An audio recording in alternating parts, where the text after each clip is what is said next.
O centro comercial esténdese ata o mercado polas rúas de Santo Antonio e Paio Galván. Non sabendo que escoller para pousar os ollos asombrados, ficamos un intre no luminoso largo do Toural, deixando a vila pasar por diante de nós.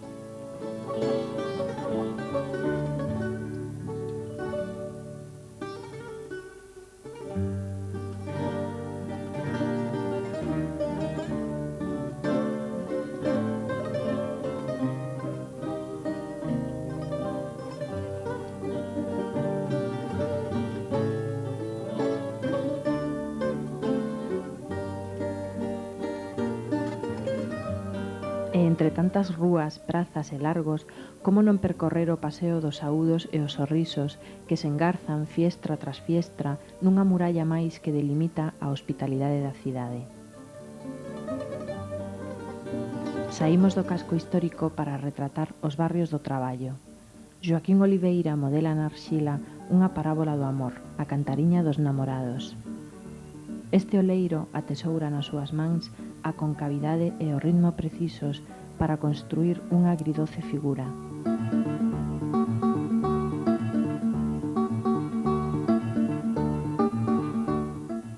Dúas cántaras, unha enriba da outra, representan as dúas facianas do matrimonio. O noivo desexa con este presente a súa parella toda a felicidade e abundancia contidas na cántara grande. Pero o que lles espera, di a tradición, será tan cativo como un amor afogado polas miserias diarias representado na cantariña superior claramente máis pequena.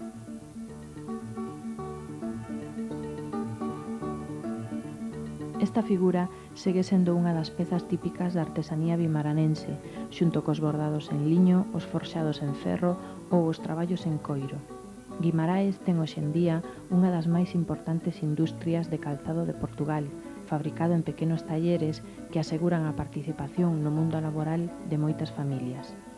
Non poidemos resistir a tentación de mergullar as mans nesta materia tan fresca, a arxila.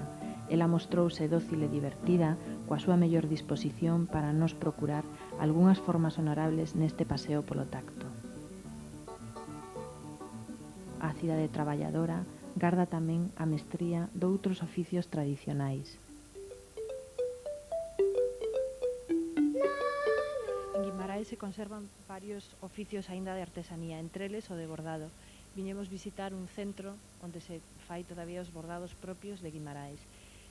Pode você explicar un pouco como son eses bordados, cuáles son as figuras que levan? São, portanto, os motivos da natureza, folhas, flores, e há várias cores, portanto, que não se podem juntar. Quais são essas cores que utilizam você sempre? É o vermelho, o azul, o cinza, o bege e o branco. Mas tem um número, portanto, certo, não pode ser qualquer vermelho nem qualquer azul. Sempre é a mesma cor? Sim, sempre a mesma cor. Quais são os tecidos que vocês utilizam para trabalhar? Linho, se nos trouxerem tecemos linho, se não tecemos algodão, o que nos pedirem. Depende do cliente. Mas vocês aqui nesta estalagem também trabalham, fan o tecido? Sim, tecemos o tecido que temos lá embaixo dos tiares, se quiserem ir ver.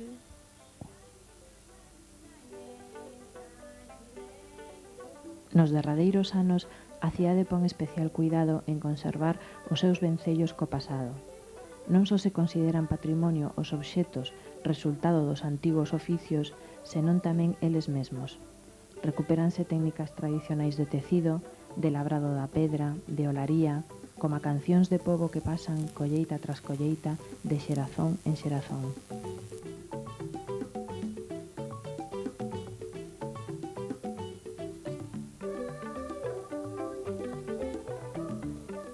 Eses tecidos están todos feitos manualmente? Sim, senhora. Son, que tipo de tecido é? Algodão, meio linho e linho puro. E quais são as medidas dos teares que Portanto, teñen? 60 de largo. Mostre, como é?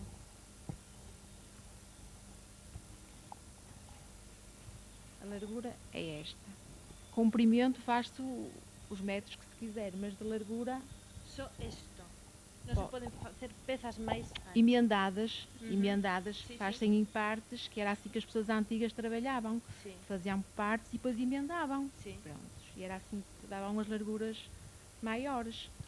Como é que se chaman os puntos do bordado? Portanto, há vários. Há o canutilho, o cheio, os nozinhos, areia, margaridas, pé de flor, cadeia. En que pezas utilizan estes bordados? Para facer que tipo de pezas? Portanto, toalhas, jogos de banho, naprões, várias coisas. E ten éxito? Como? Ten éxito, gosta moito a xente deste bordado? Muito, muito. Está ben, obrigada.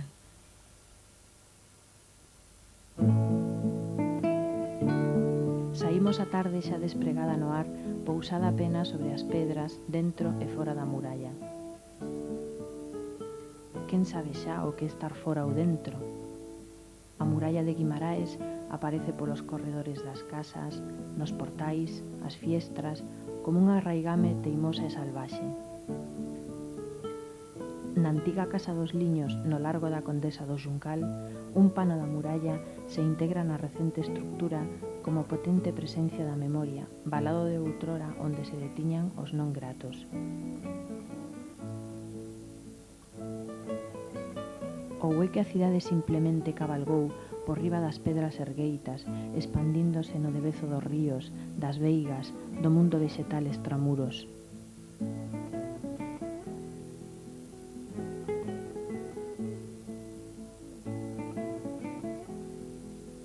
As rúas van quedando vencidas polo sono.